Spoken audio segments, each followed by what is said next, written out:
I don't know what I'm doing out here. Hey, bro, watch where you're going, man. You gotta be street smart. Guess I need to learn how to be street smart.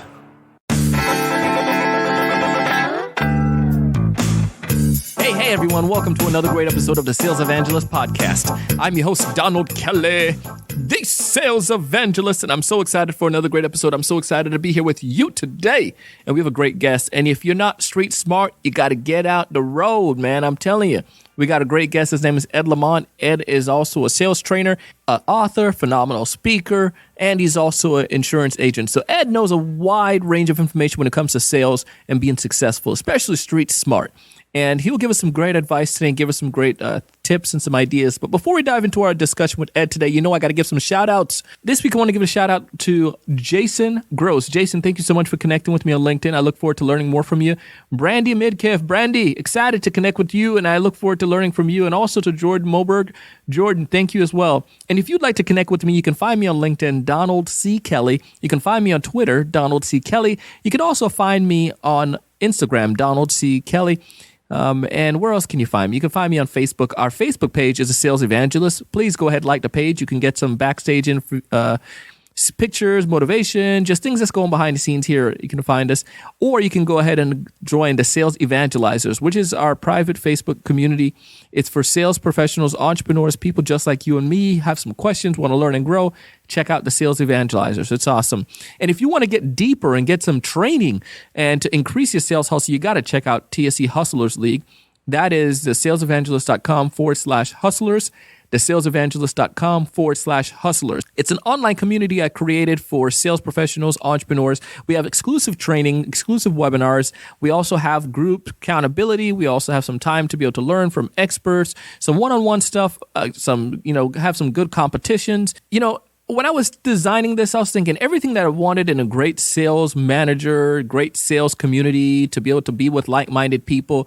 That's what we decided to put into this thing when we were creating it. So it's going to be great. Check it out. Go to thesalesevangelist.com/hustlers, thesalesevangelist.com/hustlers. And speaking about hustlers, we got Mr. Ed Lamont coming on the show today. He's going to give us some great information. Let's go ahead and dive into our discussion with Ed. Take it away. Take it away. Welcome to the show, Ed. Hi, Donald. Good to speak with you again. I am so excited to have you on the show today. I know you're going to bring us tons of value in this discussion. But before we jump into chatting, Ed, why don't you tell us about your coolest sales experience when you were the customer? I have to think hard about that because there are sometimes when I am involved in a sales situation, I kind of revert to my sales trainer world and not really focus on what I think is good or bad, but more what would I have said. So I had to think hard about that, and I hope this is okay, but I have to take you down to the local liquor store. Let's go to the liquor store. Let's go to the liquor store. This may make it better or worse. I'm not sure which. But what the liquor store is to me, it's also my tobacconist. I enjoy premium hand-rolled cigars, and there's not really a tobacconist real nearby. I don't like to order them online or anything, but I like, get to know the tobacconist and that type of thing. So the liquor store I have has a tobacco section. I went in there and good treatment. They know me and that type of thing. One of the things they used to give me was a box of matches. The wood matches.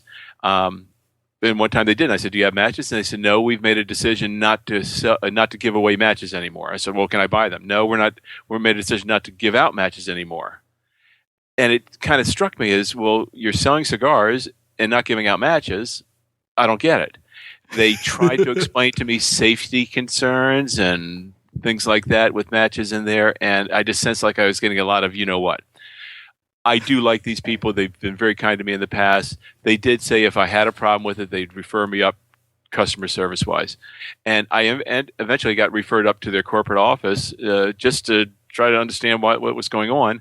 And what I was able to do was they reinstituted matches, and they sent me a $20 certificate for future cigars. So it's one of those things that you don't have to become intimidating when you don't get what you want. Just find out what's up and have a conversation with people. This case, I was referred up and was actually rewarded for doing that by correcting the problem and also being given a $20 gift card, which is very, very nice of them. That's interesting. Did they ever change their policy or revisit a policy on matches? They did. They did start giving out matches again. That lasted for about a year, and they're back to not giving out matches again. I've already fought that battle, so I'm not going to go back in there. Yeah. The fact is, that was their reasoning. I just thought it was very nice that they didn't take it personally that I was asking about this. And I didn't ask to go above. They asked if I wanted to go above, and I thought that was different. Most people don't say, do you want to go over my head and talk to somebody about this? They might say, you can talk to my boss or I'll get a supervisor. But no, they say, do you want to talk to somebody higher that might be able to get this settled? But these are our instructions. I said, that'd be great. So it was kind of the use of settling a problem without intimidation. And that's what I like. I think you can be an adult-to-adult conversation and solve a lot of these problems without putting your hands on your fists on at your waist and, looking at each other like you're about to have a dog fight. I just don't think that's necessary. And I think they did a great job in making that a reality. Yeah, I thought that was interesting too. The fact that they, it wasn't a pride thing, and they offered the opportunity for you to go further and to get taken care of. I had an podcast interview recently, and one of the things I had with the individual was talking about focusing on you, meaning you, the customer, and not so much about yourself. If you were to focus on the customer, things work out generally a lot better. Just try to make sure you take care of their needs, help them, and give them a great experience, and great things will happen. They'll speak on podcasts about you. And I think that's core wisdom in anybody that's selling. And too often the new salespeople don't understand that. They learn it or they stop selling. But the people I call the super producers are the ones that are just utterly focused on the buyer. They check their value system at the door and they just flat listen. Doesn't mean their value system isn't at the door waiting for them when they leave, but the fact is, I think the best salespeople are the ones that come in absolutely value neutral and just totally immerse themselves into you. So true. Now, speaking about these ultra sellers and super sellers, tell us a little bit more about what you do, Ed. For the last 30 some years, I've been a commercial property casualty insurance agent. And what that means is I sell insurance to construction contractors, manufacturers. The types of lines I worked with would be workers' compensation and general liability, things like that. I love doing it. And the fact of the matter is I also have, what do we call it, Donald? The spotlight disease. I like to get on stage and have the spotlight on me. So I thought a natural combination between the speaking and the insurance would be to train insurance agents. So almost 20 years ago, I made a decision that I'd start a separate company outside the insurance agency side where I'd focus on insurance companies, insurance associations, estate associations, and insurance agencies outside of my immediate territory because I didn't want to train people to sell insurance and then I have to go compete against them. So I would do it outside my immediate territory. And that just took off. I still have a book of insurance. It's not nearly as big as it was, 20 years ago, but it's been more than replaced by the training side. So the fact of the matter is if I can get with an insurance company that's having a producer sales school to help get these fundamental sales concepts to their producers at the very beginning instead of having them bump their head a few times and have to learn them. It's a great opportunity. If I can get in front of an insurance state association who's having an annual conference or a sales and leadership conference for the young agents, it's a perfect place for me to be. And frankly, when I'm working one-on-one with insurance agents, that's what I wake up to do every morning. That's awesome. I like it. I love that concept. And it goes back to what we mentioned earlier about the idea of giving value. You're giving value to help people what you already have known, and it's helping them, and you're getting benefit in the long run as well. Oh, absolutely. And you picked a really important word in what I do, and that is value. Some people say that's pretty cliche and that type of thing, but my motto is sell value, not price. And think about that in the insurance world. How many people are out there looking for the cheapest insurance because they don't really understand it, and it's the only thing they can really measure us by as far as making comparisons. Well, when you're in the commercial world, and frankly, when you're in the personal lines world, that can be very dangerous as well. The cheapest insurance can cost you a lot of money if it doesn't work right. Awesome. Now, here's a thought too. Speaking about insurance industry, speaking about the value that can come from it. Would you tell us a little bit more about the book you've written? Sure. Wrote it 10 years ago. It's been republished once. I'm working to get it republished again. It was a book called Street Smart Selling. Kind of a tongue twister if you have a lisp. Be careful how you put all that together. But Street Smart Selling really comes from the street. I've taken sales training. I've taken Dale Carnegie. I've taken Hartford sales training. I took a sales training that I actually helped lead for about 15 years called Dynamics of Selling. But ultimately, all that is esoterica until you take it to the street. When you're looking across the table and the guy says, "Listen, bud, I like what you have, but your price is too high." How do you deal with it? What do you do? So that's where Street Smart Selling came from. I broke it into several sections. It's now in 4 sections. One is, frankly, the beliefs. What do we tell ourselves? What do we believe about our product? What do we believe about the value of protection plans, safety and survival of people's assets, and things like that? What are we telling ourselves? Second part has to do with specific marketing strategies.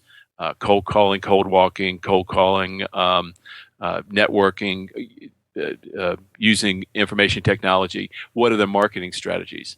The third is my favorite. Those are specific sales skills. How do you handle an objection? How do you use questions to get somebody to open up? How do you ask for the order? Okay, one of the biggest villains in our industry is having asked for the order, and insurance agents just don't do it well. And then the final section has to do with talking about how to manage these people. So the beliefs, the sales, the marketing, and the management ideas are really where this book goes. So as we dive into this, here's one that I kind of want to get from it, because I think these concepts apply. It doesn't matter if you're selling water, which is something I always use as an example. In college, I sold water, believe it or not, and at one point. But or if you're selling life insurance, if you're selling complex software solutions, there's a lot of things that will come across straight across the board, no matter what industry agnostic, as I would call it. But let's talk about specifically a life insurance agent and prospecting.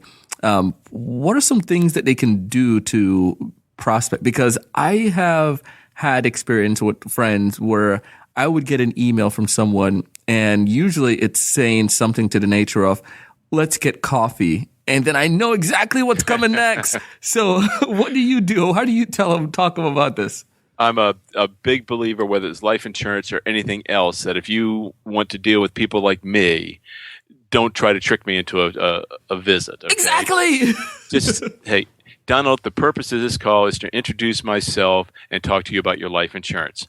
I got to tell you, you may be as happy as you can possibly be with your current life insurance agent, and if you are, I respect that. But here's the deal.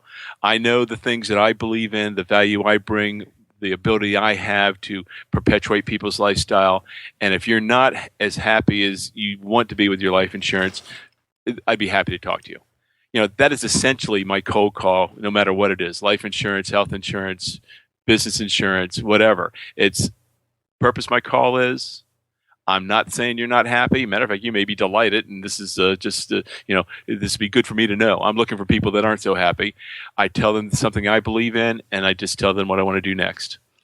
That, to me, is a cold call. It's nothing slick. It's nothing other than being candid and adult to adult. Why do you say believe? Something you believe in? This you put that in there. This is a great question.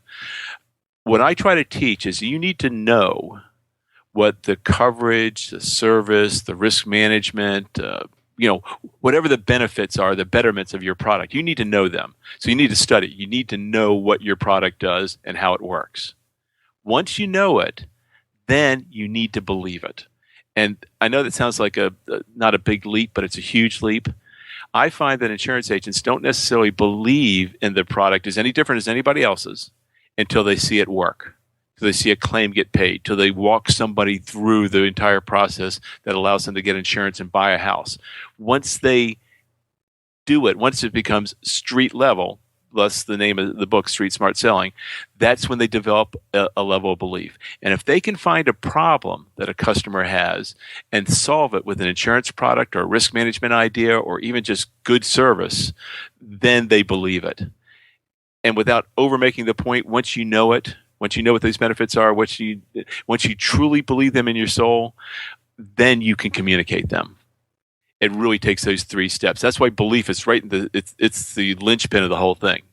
A lot of people know a lot about their product. A lot of people are silver tongued, but the ones that really believe in their product and know what problems it solves and that type of thing, those are the people that are the super producers of my industry. So let's go back to super producers, because you stole the words out of my mouth. I was going to use that again. So super producers across any industry, you would say that's the key, or one of the key elements that really separates them, that belief in what they're doing. Yes.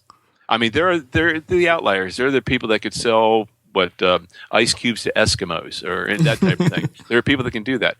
I don't believe in the bell curve of salespeople that's where I'm going to get the most benefit out of training. I look at the people that are in the solid section of the bell curve that maybe want to go from a good producer to a great producer, or maybe a failing producer to a good producer. What I have found is their belief in the product is something other than just a commodity that you can get 100,000 different ways on the internet, from the guy on the corner, from Flow, from Progressive. When they believe it's something other than a commodity, that's when they have the transformative moment. You spoke about Flow, kind of brought my mind to that commercial where they had the kid didn't get the policy because they referred it to somebody else who wasn't the lowest price or whatever. So she said something to the nature of, he's like, can we get ice cream? He's like, you get ice cream, but sprinkles or something like that is for winners or closers. He looks back and says, and sprinkles? No, sprinkles are for winners. Oh, that's right. It's a brutally funny commercial. And Progressive, and frankly, a lot of our direct writers when Progressive isn't just direct, they write through agencies as well. But the fact is, they come up with some brilliant commercials. I'll give you another one for her. Sure. Remember the price gun? Name your price gun? Yeah. Great concept. I mean, who thinks they're paying too little for insurance? Okay. If it fits your budget to pay $1,000 a year for insurance, you name your price and we shoot the gun and we tell you how much coverage you get or how little coverage you get.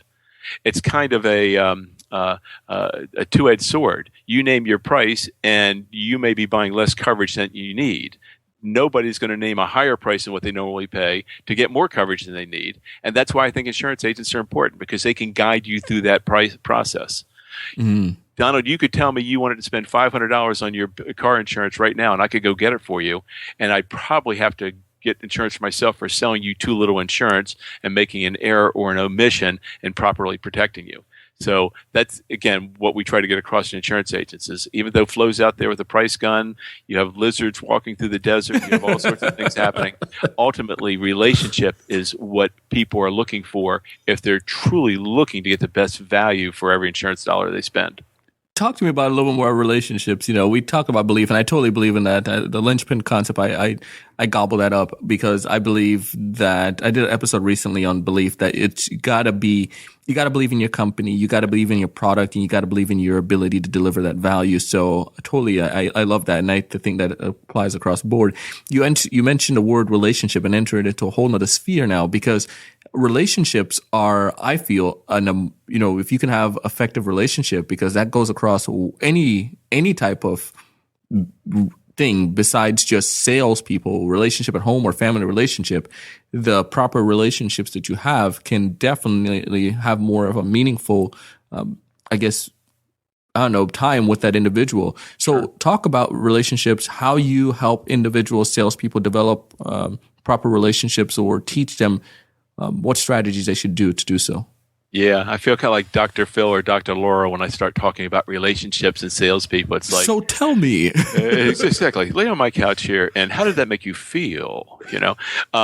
Relationship to me is, if there are 5 major things that insurance buyers are looking for, relationship is the number one. They're looking to see how much it costs. They're looking to see how good the coverage is. They're looking to see how well you serve them. And in a business standpoint, they're going to look for risk management, loss control ideas. But I dare say down here in South Florida, they do that as well for personal lines. But relationship it literally trumps all the other ones. I'm not looking to become the best friend of my buyer, although certain buyers are looking for something more cordial. Certain buyers are going, this is business, and you need to be able to pick out which one that is. So the relationship is what I want to deliver to my buyer. What I find that almost every buyer likes in terms of relationship is somebody that can give them ideas on how to be more profitable. They may say, Ed, you're selling insurance. That's a dead loss when they pay for the premium. How are you going to make them more profitable with insurance? Well, that's exactly what I try to do. There may be risk management ideas, maybe separating inventory or transferring risk or something like that, which wouldn't cost anything. So they don't cost money, but they allow you to maybe take a bigger deductible and lower your insurance premium. Those type of things, you have to have a relationship to be credible. There may be some things I can do from a relationship that can earn me brownie points. I could patronize my client if it's a restaurant. I could refer them business. I can make matches with my current customers. Donald, I mentioned before, I do a lot of work in construction, a lot of general contractors, a lot of artisan contractors, a lot of vendors and supply houses. There are times when I can make marriages within their own industry with people that can benefit them. That's what I'm talking about relationship. It's really being all in their world, not just in their world to sell them insurance to take care of that one small part of their world. Because this is not a one-time gig. It's not I buy insurance from you and then I don't see you again for life. I mean, and too often it is that, especially in personal lines insurance and in some life insurance and such. In commercial lines, there's a lot more day to day. I need a special wording on a certificate of insurance so I can get these men on a job site, things like that. So there's more money to be made in it. They're paying larger premiums. But there is more day to day. But you know what? I tell people this all the time.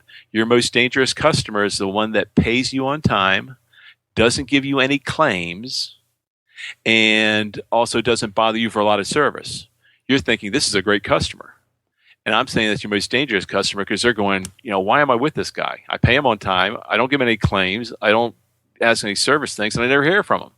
So the fact of the matter, I can go find somebody else to ignore me and maybe pay less money. So the idea there is, again, the relationship.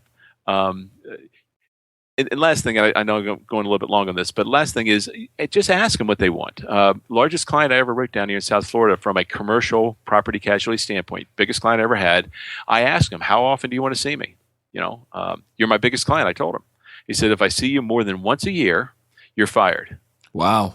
And I said, I don't get it. He says, well, if I see you more than once a year, that means you and the CFO, his name is Brian, you and Brian couldn't solve a problem, and now you're in my face when I'm out here trying to produce revenue. If I see you more than give a blessing on the renewal at the end of the year, then you and Brian aren't doing your job. He said, you can move in with Brian, okay? You can see him every day if you want, but I don't want to see you, and I know if I am seeing you that there's a problem that you two didn't solve. So ask your client. I would have expected he'd want all sorts of hands-on service. This guy didn't want to look at me. And he was happy to pay his premium when he didn't have any problems, or Brian and I solved them. That is so cool. Well, relationships are like that. And you know it. I mean, I'm sure with the people you have, not everybody is not like Donald. Everybody's not like Ed. I wish they were. It'd be easier to adjust to them. But you have to be a sleuth, and I think that's one of the other great things about sales is we get to literally be a sleuth of influence and that type of thing. You mentioned something else earlier on that I want to just kind of make sure we get a little discussion on. And I feel this goes across the board again. We understand our belief now. We drank the Kool-Aid. We drank our own Kool-Aid, and we love this stuff. We've seen it happen. You walked us through policies. We have a great relationship with folks. But here's the thought now. When some people closing or that end of that process, asking for the business or to take the relationship to the next level, why do so many sellers have a tough time with that? You mentioned that. I'd say it's funny, but I'm not laughing at it. I think the two biggest career killers in insurance, one of them is they don't ask for the order, and that's what we're going to talk about in a second. And the second one is a lot of people are just lazy. I think those are the two big. If you're not lazy and you're willing to ask for the order, you almost don't have to be that good. You'll outstrip some people. I think it comes down to basic human nature, Donald. People don't ask for the order because they don't want to hear no. Ooh. They don't ask for the order because they didn't build the value proposition the entire part of the sales process. When we teach selling insurance, especially on commercial, because gestations can be 30, 60, 90 days to put the whole thing together, okay? And they renew once a year. But when we talk to them, we are trying to get them to both trial close all the way from the beginning to the end. We're also trying to set out some what we call rules of negotiation or rules of the game that if they don't agree to, we have to make a decision whether we want to go forward. One rule of negotiation might be how many agents are going to be competing here. You have an agent, you're incumbent. You have me. How many others? Well, we're going to get 10 other. Well, you know what? That's a rule of the game that I wouldn't put myself through, or my staff, who, frankly, they're the ones who keep my promises when I'm out here making it. I don't need to waste their time, nor my insurance companies. It's automated, but they're not all just sitting there punching numbers in a computer and regurgitating a quote. They're actually working on this stuff. So the fact is, if you can set those rules of the negotiation all the way through and confirm them all the way through, the magic is at the end. All of a sudden, you're not trying to figure out, am I going to use the Ben Franklin close or the alternate choice close? You're not doing that. You're just bringing it to its logical conclusion. You will get objections. That's just the nature of insurance, and I think almost all sales. But we also teach people how to handle objections without necessarily solving them before they really understand them. So I guess the long answer to this is people don't want to put the time in to set the stage for the close and to make the close something more natural. And then when they get the objection at the close, they revert to old styles of where do I have to be price-wise, as opposed to really trying to handle the objection. Interesting. So your concept is do all the work up front. Absolutely. And then enjoy the benefits later. That makes it easier close.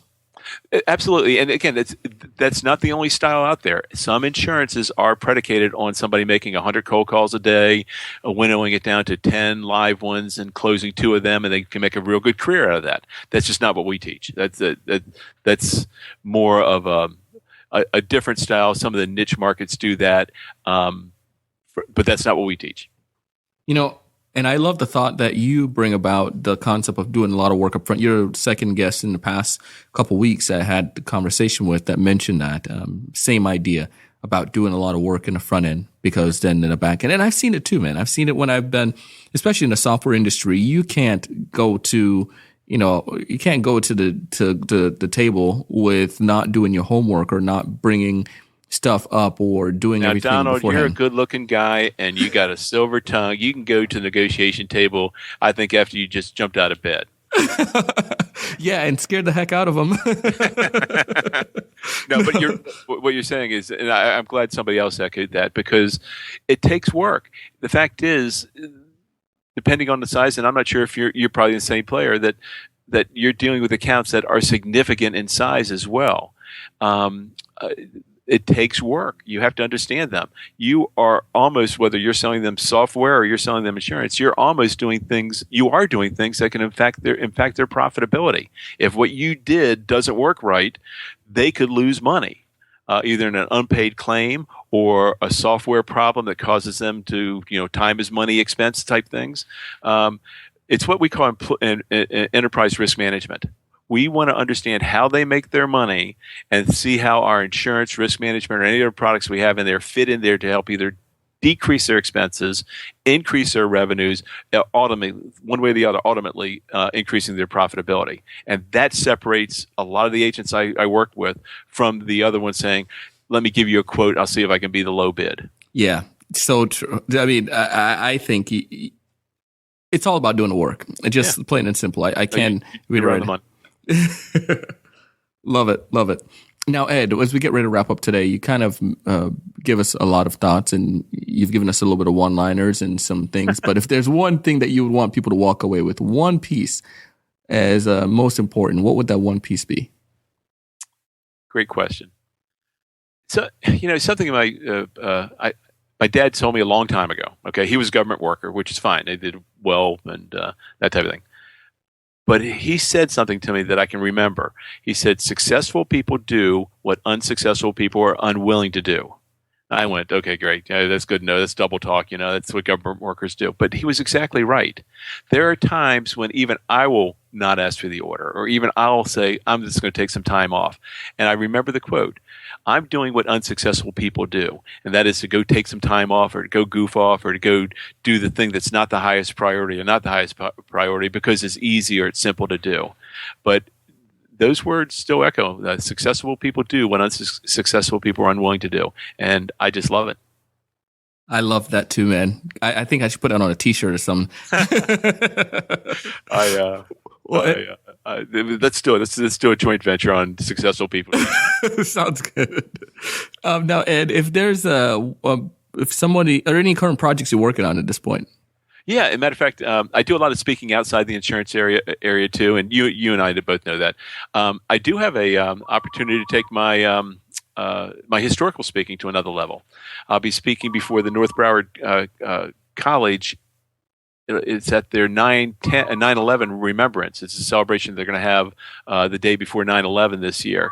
So that's exciting because literally I'm writing a speech that has to do with history and what we draw from it. And I guess I'm scratching my inner history teacher, but it's going to be more in a keynote. So that's great fun.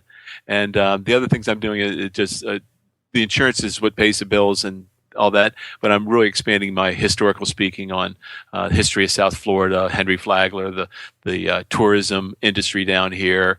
I mentioned cigars before, and I have a presentation I do on the history of tobacco as it relates to this area, and things like that. Which you know what, it's almost fun, and then you get a check for it. It's even more fun. That is sweet. I appreciate We had a conversation before about the history, and I know you love that. And there's a lot of great facts and history, historical stuff that we can learn here. Oh, you're right. Matter of fact, one of my book projects that I will get back to one of these days is called "The Wisdom of the Robber Barons," where I look at specific wisdom such as visualization, hiring the right person, that occurred way back in the 1890s, early 1900s by the Rockefellers and Flaglers and Carnegies of the world. It's book number 3 in Q, but the fact is it's going to tie specific. As a matter of fact, the book I have, Street Smart Selling, each chapter starts with a quote from a financial titan about some aspect of whatever the chapter is going to deal with. So I'm trying to meld the two together, Donald, and having a lot of fun doing it. That is really awesome. Cool. Now, if folks want to get in touch with you, learn from you what you're doing, whether they're in life insurance or not, what's the best way for them to connect with you or your organization? Sure. The best way is with my office number. I'll give out my website address, and you know what? I'll say it, but the fact is I probably shouldn't say it. My website is being rebuilt right now, so hopefully by the time somebody picks this up and listens to it, the website will be done. But the office number is 561-737-7388. Website's real easy, lamontconsultinggroup.com. And I welcome any of the folks that are smart enough to listen to you, Donald, to send me a LinkedIn invitation to Edwin Lamont, and I'd love to be part of their LinkedIn group of connections. Perfect. We can definitely do that. We'll put that information in our show notes as well so they can get back to you. Thank you so much for the time today, for coming out and sharing these insights. I appreciate it. I received a lot of good info myself, and I'm stoked to go out and to hustle. Well, happy editing. I know I went on a little bit there, but it really is a joy to watch what you are doing. And you're inspiring a lot of people, not just in the sales standpoint, but in the sales training standpoint. And thank you for doing that, Donald. Thank you so much. I appreciate it, Ed. My pleasure.